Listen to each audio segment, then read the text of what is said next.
So, welcome to RSP Cast number 7. Want to thank everyone who has given their feedback about the first 6 episodes that they've heard. I really appreciate it. Today, I have an excellent guest in one Dan Pastorini and Mr. Mark Schofield, who has been in quite a bit of demand. If you've read Inside the Pylon, Pro Football Weekly, if you keep up with the Bleacher Report 1000. Mark's pretty much everywhere. He's also the host of Locked On Patriots podcast, the daily podcast on the New England Patriots that you definitely should be listening to. As you can see, he's in a great deal of demand, and there's a good reason why. He's one of my favorite guests to have on the RSP film rooms, where we've done some work with Patrick Mahomes and Deshaun Watson, Jared Goff. I believe we've done a few more than that. If we haven't, we should be. So, Mark, thank you so much for joining me on this RSP cast. Matt, it's an honor to be on for the John Elway episode, the number 7 episode. I'm excited about that. And it's quite fitting, I think. But yeah, we've done, we also did Carson Wentz. We did Vad Lee. Remember that episode? That was a good one. Right. And he's played in Arena 3 or something right now. I saw he's still kicking around. He did. He actually came on the show with me too to break down his game after we did that. So that was fantastic. Yeah, so that was great. And he did some work with you too, didn't he? Yeah, I did some stuff with him as well. I wrote a piece on some of his stuff, and he checked it out, really shared it around as well, and reached out and said that I as I remember that he told you after he watched our RSP, he's like, you guys basically got everything right, which is always good to hear, because as I think we're going to talk about, we don't get all of the information from where we're sitting sort of in the cheap seats, but it's good to hear that we get at least some of the stuff right. Right, exactly. And today we're definitely going to try and discuss as much as we can about a variety of things quarterbacking. And the first thing I want to start with is just what's changed about your evaluation process of quarterbacks during the past 3 years that you've been, really public online doing this type of an analysis? Yeah, it's a fascinating question, and it's an important one because, however your evaluation process is, whatever position or positions you scout, to the listeners out there, it's important to constantly sort of revisit your own process and refine and improve yourselves.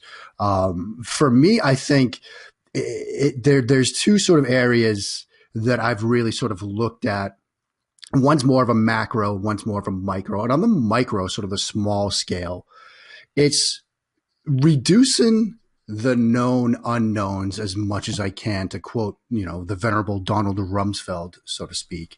And that we don't get, as we just alluded to, we don't get all of the information available to whether it's NFL teams or NFL scouts or coaches or, even sites that get, access to all of the all 22 and things like that.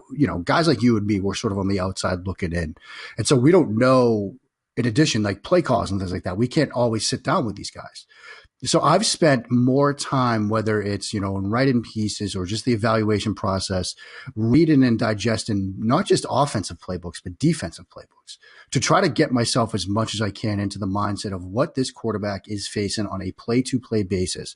Because if I'm going to sit here and then pass judgment on this person's mental process and his decision-making process, I need to have as much information as I can. And I know I'll never get there, but I want to at least put myself into a position where I feel comfortable doing that. And so that's step one. Sort of, I've spent more time over the past year or 2 reading playbooks than I probably did when I was playing the game myself, which probably speaks to why I wasn't a good quarterback, but I digress. On the bigger sort of scale, though, it's the realization that you're never, ever, ever in this day and age going to be quote unquote first on a player. So you better be right.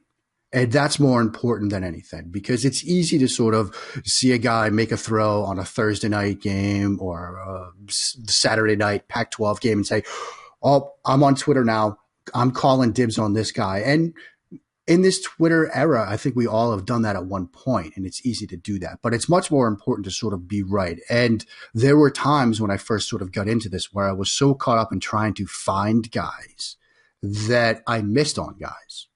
And it's so much more important to just stick to your process, stick to your evaluation process, and be right in the end, because you're never going to be first. There are so many people out there watching guys, especially quarterbacks, that you're never going to be first on a guy. So you might as well take the time and be right on a guy. And when you say be right on a guy, what are you looking at? Are you looking at, I've got a lot of fantasy owners who are probably listening to this podcast, and they may be thinking right is that you have them ranked correctly. What are you thinking about that is right? Because I have a feeling it's not. No, it's more the traits. And the way I do it, it's all trait-based evaluation where you look at sort of the core central aspects and then some of the ancillary aspects to play in the quarterback position.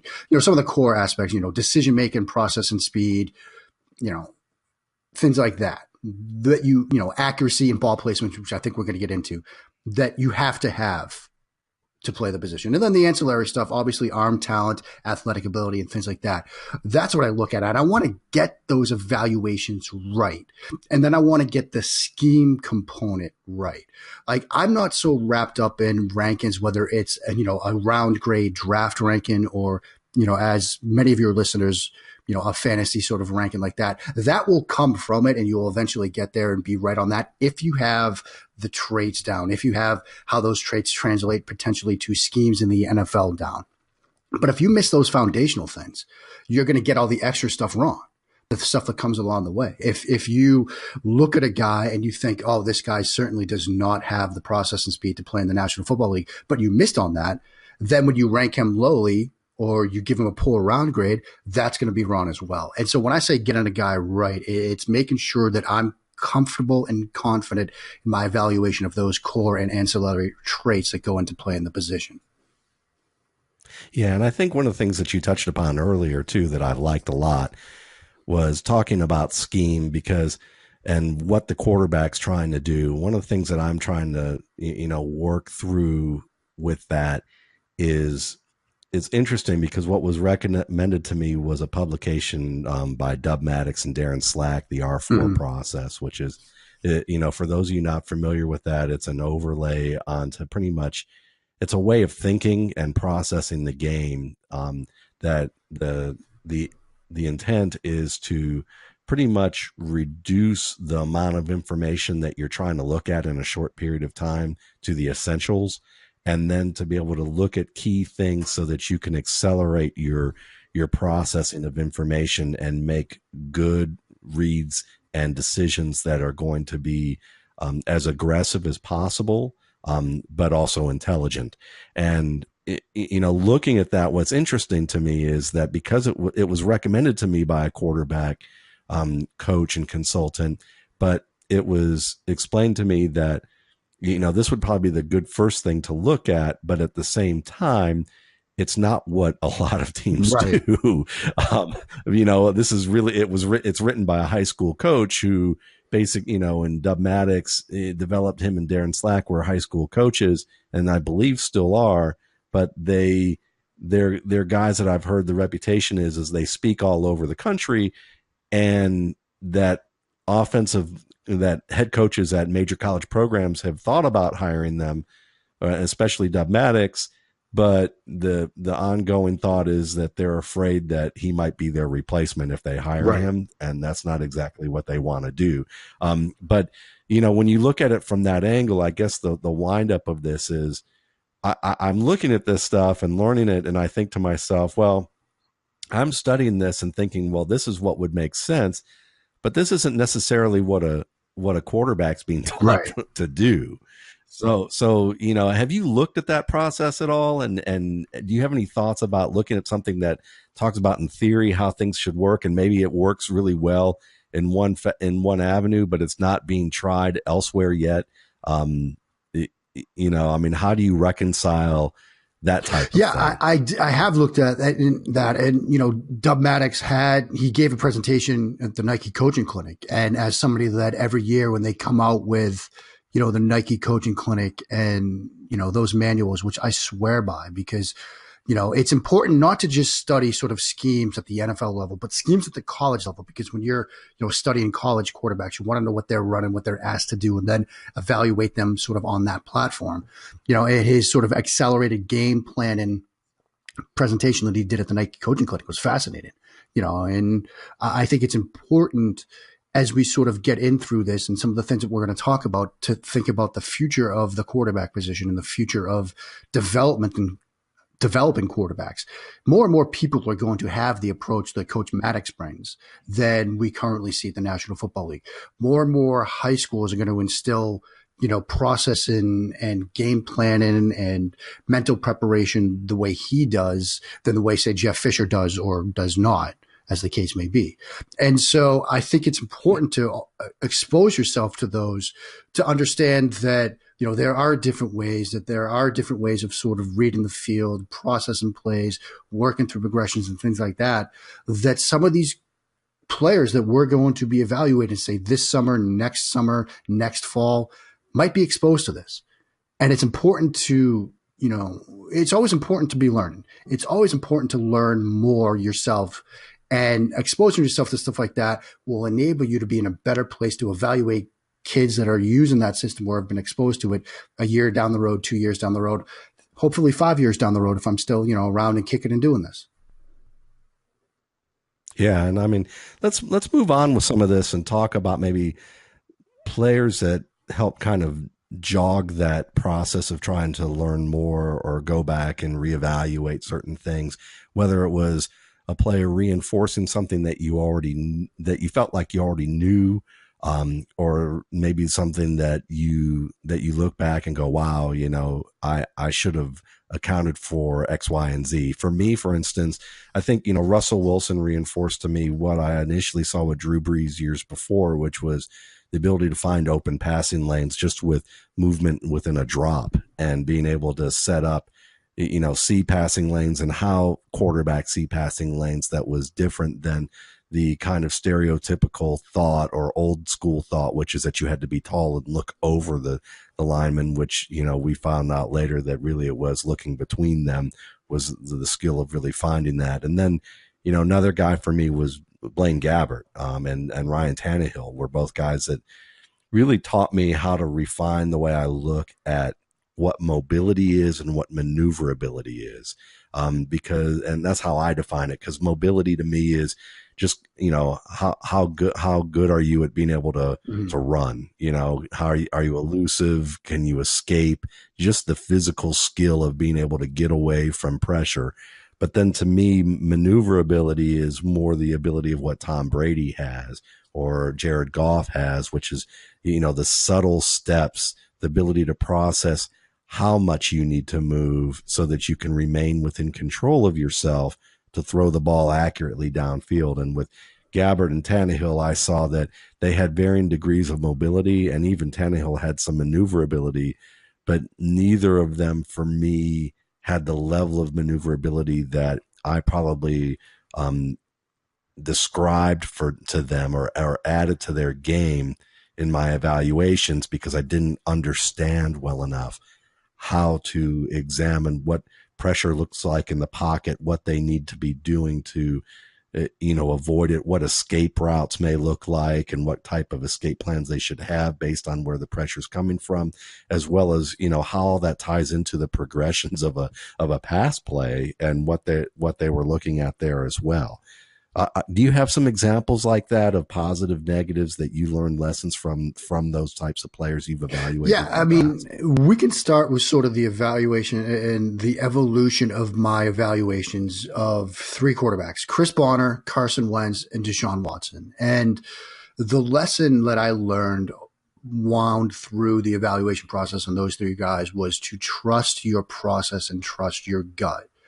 When I first looked at Chris Bonner, and, you remember that quarterback class where it was Winston, it was Mariota, and then it was the birds in my bird feeder right now, right behind me. I mean, there was not much beyond those guys. And so similar to what I was talking about, trying to find those diamonds in the rough, people looked everywhere they could to find another quarterback to talk about. And people came to Chris Bonner, a Division II quarterback at Colorado Pueblo. And I, for some reason, bought in on him at the end. But I remember when I first saw him, his first throw, he was trying to throw like an out route and he looped it in there. And I remember sitting there like, this guy doesn't have the arm. Like he just doesn't have the arm to play in the National Football League. There's a reason he's a Division II quarterback, but because everybody else was talking about him, I kept looking and I kept almost trying to find what everybody else was seeing when my initial read and my gut and my process told me no. And so then when you take it through Carson Wentz and you take it through Deshaun Watson, when with those guys, my process and my evaluation led me to these guys are NFL quarterbacks. They just have some deficiencies that might get accentuated through the draft cycle as we always see. But no, these guys are NFL quarterbacks.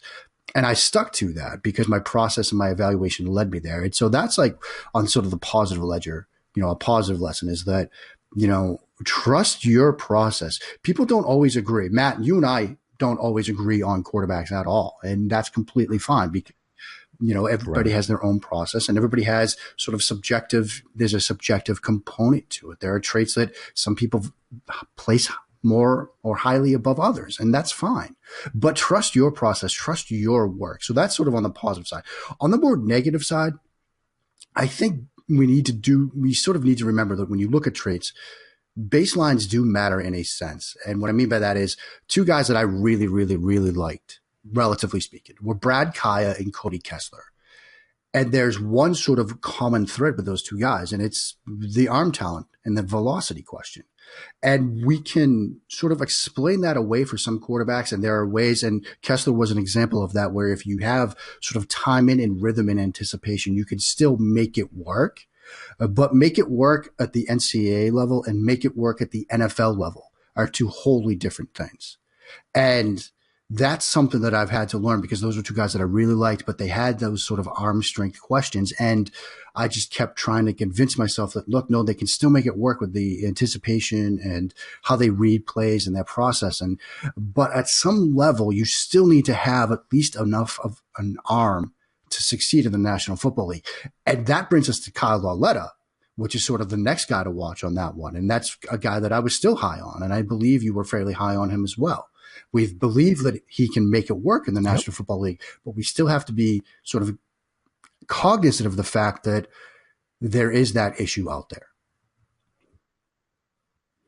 Yeah, and I think that one of the things that you discussed here is baseline. And I think the issue there is, to me, I've always had the idea that people can often err on the side of that more is better and it's automatically better as opposed to the baseline. Just focus on the baseline and that's good enough because you can have great physical talent. And if that doesn't mean, if you run a 4.240, that doesn't make you a better wide receiver than a guy who runs a 4.640 if the baseline is 4.6.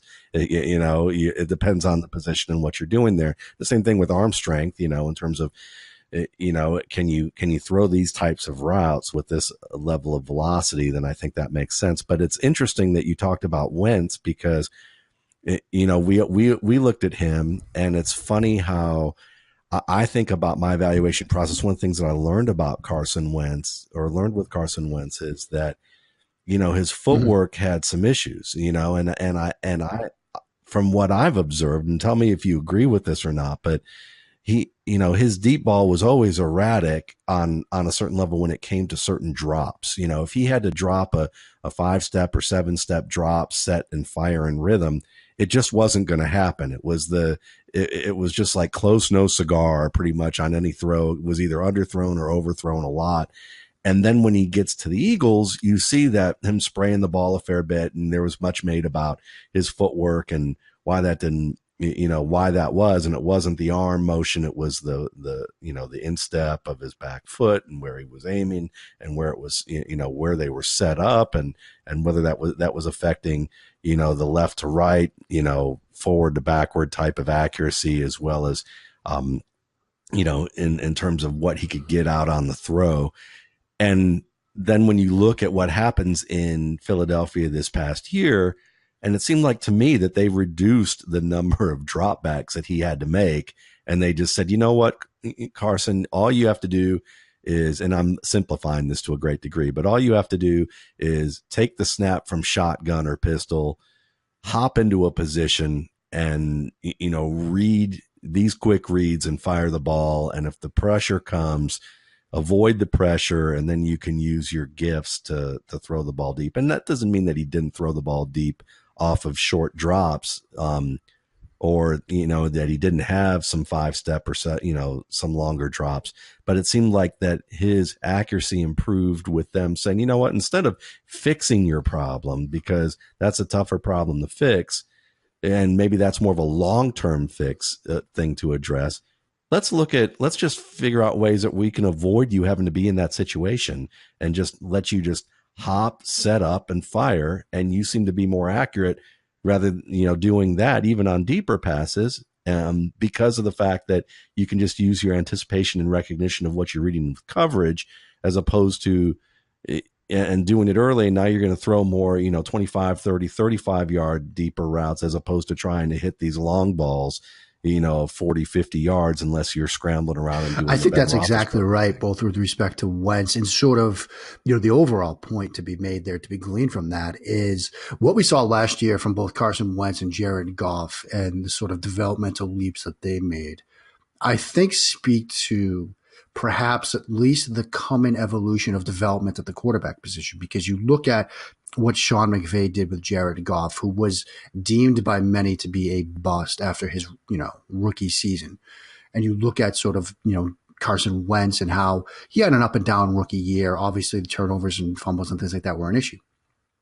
Then there's the realization that if we just let them focus on doing the things that they can do well, whether it's Wentz and sort of throwing the way he does, or it's, Goff and sort of spreading the field and letting him make some quick reads and getting him into advantageous situations, you're going to have success with these guys.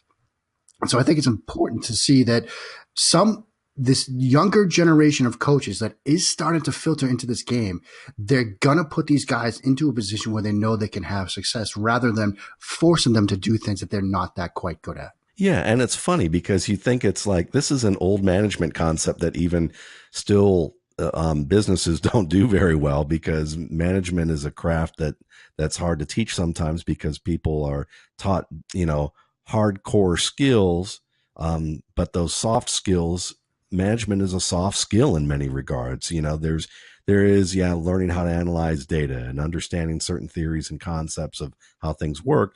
But you still have to lead people, and leading isn't just by numbers.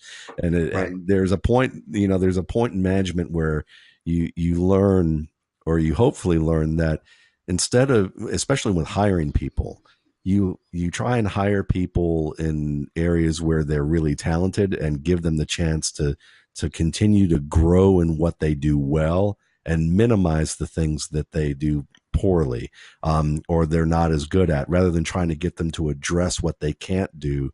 Focus more on what they can do and minimize what they can't do. And it seems like that these younger coaches have figured that out, either by accident, because these guys fit their offenses that they did in the past and had to work through, or they've just happened to be a little wiser than some of the older guys. Moving forward, let's talk about the top two guys in that class with Chris Bonner, and let's start with Marcus Mariota. How do you feel about his career trajectory thus far, and what excites you or concerns you about him?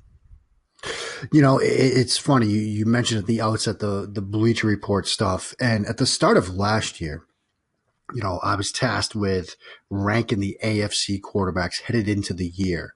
And for me, it was Brady, it was Roethlisberger, it was Marcus Mariota at 3. And part of that is due to the fact that, until we saw sort of the explosion from Deshaun Watson, AFC is kind of down right now in quarterback play.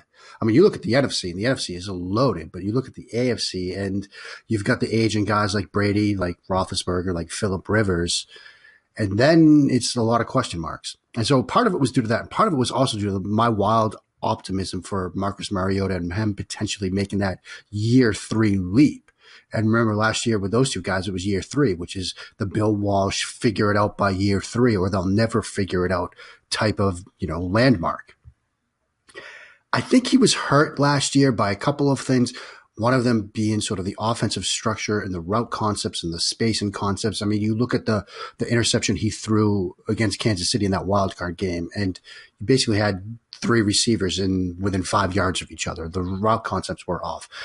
But my optimism has been downgraded a bit. with Mariota. Now, maybe that's just more a function of how I was maybe too high on him coming into last year.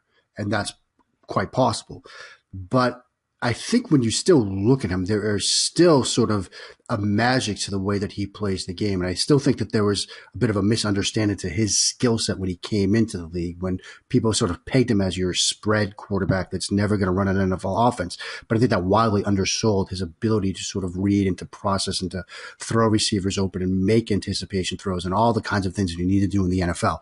So I'm still optimistic, just somewhat less so.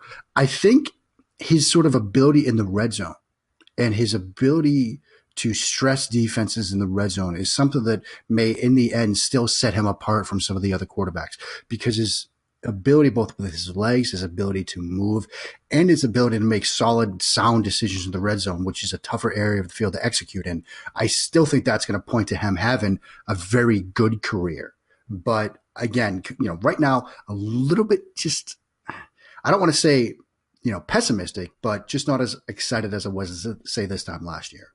Yeah, I mean, when I look at him, it's funny because I've always seen him, and it's something that my old writing pal Eric Stoner at the RSP site, he and I have written about and talked about, is that he's a task-oriented quarterback, and that's not meant to be a pejorative term. It's just that he's a guy that you can almost see with his feet and his eyes that what he's thinking, and it's not in the bad sense of like he's delaying things, but it's more very, it's basically he's not. There's guys who are, I guess Dub Maddox put it as, one way is that you're relying on, more the nuts and bolts of progressions and defensive reads and all of the more analytical aspects of quarterbacking, and then there's the creative, intuitive aspects of quarterbacking. And I don't think he's a very intuitive guy. I think he's more of if you give him 8 tasks, he's going to learn those 8 tasks to the letter and in every bit of detail to the point that it looks intuitive, but it's more, he can process things quickly. And that's why he shows up well in the red zone pretty well in that compressed area of the field. But at the same time, it also seems that when things break down on a level or he discovers something that he's not quite prepared with, you can see him just kind of break down in a way that guys who are more intuitive throw to open grass. I think Jared Goff's a more intuitive guy. Yep. Even though he's not, and he's having to learn the analytical part. But when you watch him play, you can see him he feels those things out. I mean, I think if he was an analytical guy and he was in Jeff Fisher's offense, he would have looked worse. So it would have been a lot worse for him than what it was. But when you look at Mariota, it's interesting to me because I watch him now, and it's even with his running. When I watch him run, I don't think he's a good runner. I think he's a fast guy. I don't think he's a creative guy who really understands how to set up defenders unless he's like one-on-one in space. But when he was used best, it was on designed runs. When he's asked to try and work away from pressure or in a muddy pocket and he's trying to run, that's where I think he gets into the most trouble, because he's just not that. He doesn't feel it. He doesn't feel that open space or set it up very well in a crowded area. But when you do some sort of designed run where it looks like you're going to fake to Delaney Walker on an end around and he's going to follow Walker around right end, he looks fantastic, but it's so well designed. So when I look at him, it's interesting to me because one of the things that I noticed in training camp or OTA reports this month is that he's trying to correct the width of his stance when he finishes his drop, and that he's been working on it, but he's self-correcting a lot of that in camp. And this was something that I brought up, that I'm already breaking a promise here, but I brought up in a newsletter that I do for RSP subscribers. And, and one of the things that I mentioned is that it's not a sound for alarm, but I found it kind of at least a minor concern that he's still in practice in OTA is kind of like self-correcting when he does it. Like it's still kind of an issue for him. And when your feet, and if his stance width is still too narrow on certain throws and in certain areas where maybe he's having to compile multiple tasks and some of them unexpected type of reactions, and he can't, and his feet still aren't in the place that they need to be. I'm a little concerned about that. I think right now it's not a major issue, but I wonder about, like, say in preseason, if we see him start to self-correct at the end of a drop and end up taking more time than he needs to, because every second counts. And if you're taking an extra second to correct your feet when they should be where they're supposed to be, you've just missed a progression read. You've just allowed a defender to get closer to you, and you've made the play more difficult.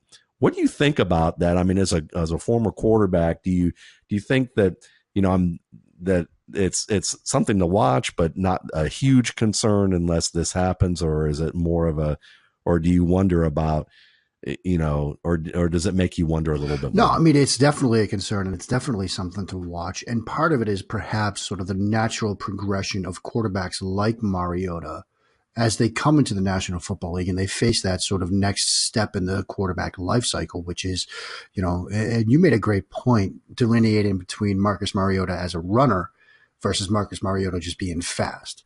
And for a lot of quarterbacks, like RG3 was another example of this. They've been their whole lives the fastest guy on the field. And so it doesn't matter if they're a good natural runner who can set up cuts and things like that, because they can just outrun you. And to a certain extent in college, that was the same way for Marcus Mariota. Now he doesn't have that ability because you're not outrunning some of these guys to the edge. You're not outrunning, say, a Von Miller to the edge, because they can run with you step for step. And so either you learn to do the things that you have to do in the pocket, or you don't. And for Mariota, that's something to certainly watch, because he can't just rely on God-given talent at this point to outrun people. He has to sort of work within the structure of the offense. Now, he can still do stuff on design runs, like you say, but every second now has to count for him.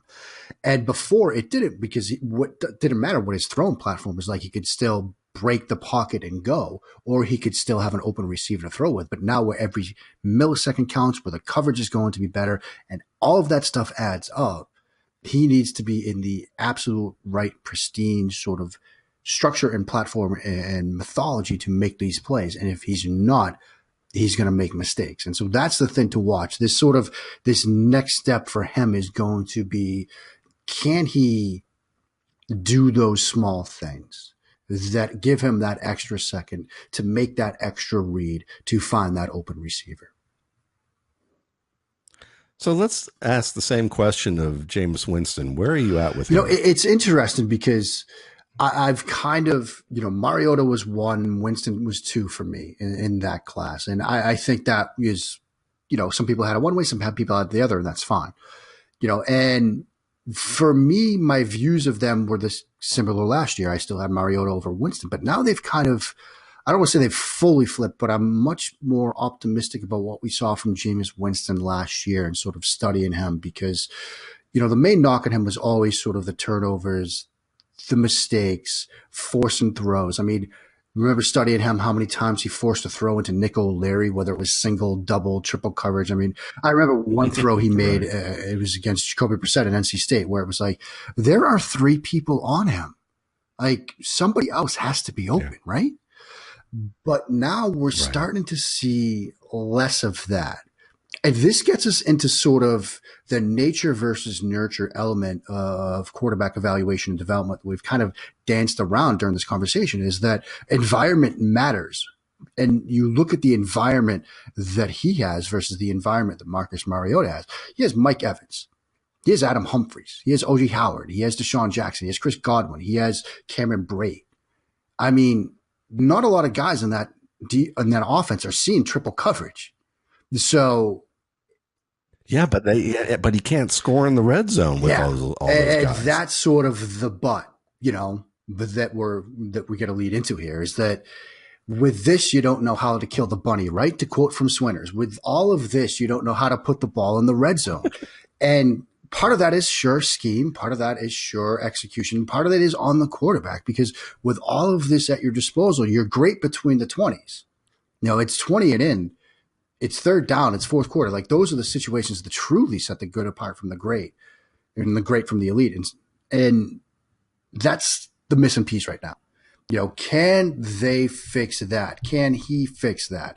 And it brings us back to the process and the development and the decision making, because those mistakes, those forced throws, those slower reads that we saw in college, if those don't get sorted out, particularly in the red zone of the National Football League, you're never going to get there. I'm still, I'm much more optimistic about having seen him and studied him last year, but that is still sort of the missing piece.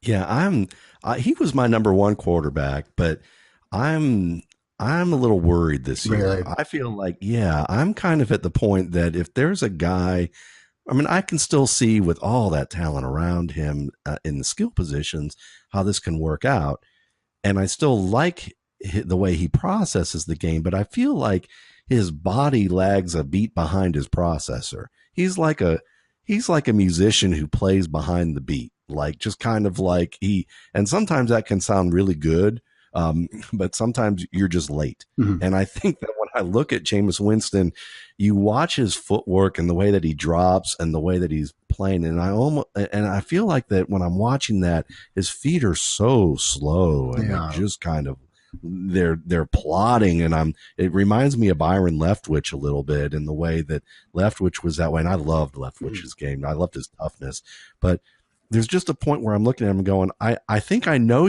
I think I see what you're seeing, and that's great, and you're there, but geez, just hurry up, dude, just hurry up. And you don't, and especially the case within that red zone, because it is a compressed area. The line hasn't been very good in Tampa, but usually those plays are quick hitting plays anyway, right, and the line isn't giving up a ton of sacks in that area of the field. So it's more on him there. And so when I watch him, I'm just worried that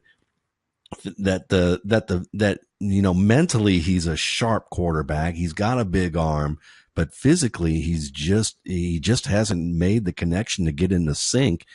And that line, they need to get better. If that line doesn't get better with him, he's been a turnover machine. And I know that a lot of our colleagues who are just fantastic with stats, and I know like Chase Stewart at mm-hmm. Football Perspective, who I just think does fantastic work, talked about how underrated of a season Jameis had last year. And then they talk about the injury that he played with.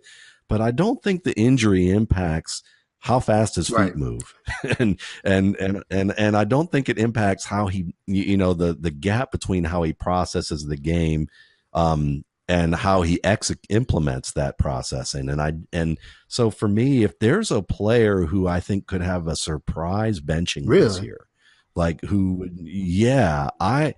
know that's I don't think it's going to happen, but if I were to, like, someone were to say, I'm not a betting guy, but if I were, and there were like good odds, that Jameis Winston's like 100-1 that he, of the first quarterback to be benched this year, who's a veteran, I would put my money on Jameis Winston, because I just don't think Dirk Cutter. I think Dirk Cutter has been willing to, he's been willing to say, you know what, we're going to take the ball out of Jameis's hands and run the ball 30 times with Jaquiz Rodgers against the Panthers. I mean, that's step one right there. That's a way of saying, hey, look, Jameis, if you're not going to do what we need you to do, I'm just going to call running plays, and we're going to run against a team that we can do this with, and we're going to keep it a close game and have you just manage it rather than attack. And I think that was one step. If it's not getting better, and he had 7 fumbles last year, he cut down his interceptions, and I look at all of this, and if the line isn't doing great, he's the guy I would bet on as being the one that might get benched. If I wouldn't bet on any. How would I best put this? It's not something that I'm calling as like, hey, I predicted this. It's just more of just watching him. I feel like if he doesn't start strong and he doesn't process things faster in terms of his body, keeping up with his mind, I'm worried that this ship's going to go down pretty quickly in Tampa. And they're going to start anew with a new staff and scheme, because I mean, mm-hmm. like you said, it's loaded at the skill positions. I mean, Deshaun Jackson could be a 1,200-yard receiver in a lot of different places, mm-hmm. with the right quarterback, and Mike Evans is a you talk about how good Mike Evans is and all the different. I mean, Chris Godwin would be starting. How many teams would he start in for? a lot of places? 10, 12? Yeah, right. Yeah. So that's the one that I'm kind of at with him, is I'm a little more worried about him now in terms of how things are going. So, I can see it going either way, but it's one of those, what I'm writing a piece at Football Guys about tough picks in fantasy football, and about, to me, a tough pick is one where you see the glorious heights of the ceiling and then the deep, dark dankness of the basement floor. And you can see both with equal clarity and can't determine which one you have the edge on. And that's where I'm at with Jameis right now. And I think it's interesting that you sort of delineated the difference between just processing speed, which we always talk about with quarterbacks, and then there's play speed, which isn't talked about as much, but it's still a critical component to it, because you can read and react and decipher everything with your mind extremely quickly. But if the brain to feet, brain to shoulders, brain to torso, brain to arm synapse isn't as fast as it needs to be, there's still going to be a problem. And I think that's kind of what you highlighted there with Winston, is that he can make the right reads, but then it's doing everything else, whether it's the feet, the shoulders, get everything in sync to then deliver the throw. And that's where he slows down, as opposed with other quarterbacks where it's more mental. Well, let's wrap up this episode. There's a lot of things I'd love to bring you back on fairly soon to talk about more with development, but just for fun, since you are a Patriots fan, if Tom Brady retired tomorrow and say, I don't know, set up a avocado ice cream stand, and you could have any current NFL, which is likely. It is likely. I think I like avocados. So I mean, if you're married to Giselle and you don't need to expose your body to the Von Millers of the world a couple of times a season, you don't need this. No, go make ice cream. That's right. With cashew cream, probably too. Yeah. There you go. Cashew cream's pretty underrated, actually. But, but if you had to replace Brady tomorrow with any starter in the league, who would you want? And if the answer is Aaron Rodgers, give me a second guy as well. I mean, obviously Rodgers is like the easy answer because he's with QB1, QB2, however you want to rank these guys. But I mean, I did go in a different direction, and this was a fascinating question because Matt does his homework. He gave me, the stuff he wanted to talk about and outline and the questions ahead of time. And I took an hour this morning and wrote down notes on each of them. By the way, we're on question 4 of 10, everybody. Yeah, so that's why we're going to bring Mark back. I mean, as Matt and I were talking beforehand, I told my wife I was doing a podcast with Matt, and she was like, oh, boy, you guys are going to be talking for hours because this is what we do, and we love it. And that's why I love chatting with Matt. This is the question I had the toughest time with because there are so many different ways I could go with it. I could go purely sort of on scheme and say, look, the guy that I would point to as being best suited to sort of come in and run what New England runs, I think might be Matt Ryan.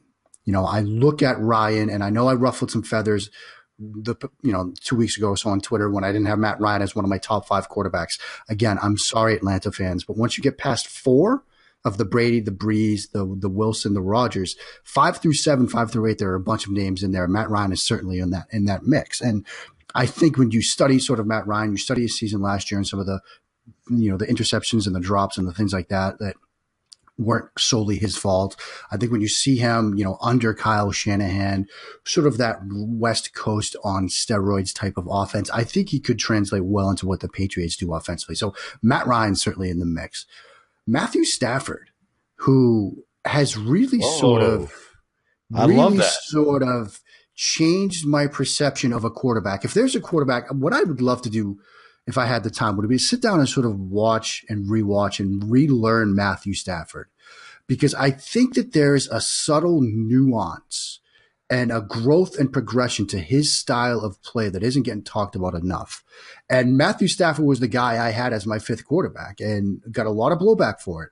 But I think when you watch the way he has adapted and grown as a passer in the post Calvin Johnson era, It's been fascinating to see, whether it's, the anticipation and the placement on those back shoulder throws, whether it's the subtle movements with his shoulders or a pump fake or manipulating defenders with his eyes. He now has to do more of that stuff because he can't just throw it up to Calvin Johnson and anticipate he's going to win. And so Matthew Stafford's a name. And then look, my two sons, Carson Wentz, Deshaun Watson. Both of those guys I love. Both of those guys were a joy to watch last year until they got hurt. Both of them bring nice elements to the Patriots offense that they haven't had in a while. That extra added bonus of mobility and, electricism. I don't know if that's I like that word. That's a good word. Yeah. Electricism. They bring that. And obviously Tom Brady, you're talking about perhaps the greatest quarterback of all time and replacing him, but you bring somebody that does something different to this offense, and those guys would do that. So those were the four names I came up with, obviously after Aaron Rodgers, but, Rodgers really wasn't on my list because yes, Rodgers is a great quarterback, but I would love to see, any one of those four guys in New England in that offense. Those are interesting answers, and I love them, and I love the Stafford answer very much. This was fantastic, Mark, and you brought a lot of electricism to this podcast. Yes. If you felt the electricism, folks, please rate and review this podcast. It's brand new, and we at the RSP Cast would appreciate that. Me and the Murder of Crows. So thanks again on behalf of Mark Schofield, on behalf of myself. You can check out more RSP goodness at the RSP Film Room on the YouTube channel and www.MattWaldmanRSP.com. You can find Mark Schofield on Twitter at Mark Schofield, SCHOFIELD, and you can find his work at Inside the Pylon, at Bleacher Report, and Pro Football Weekly. Thanks again.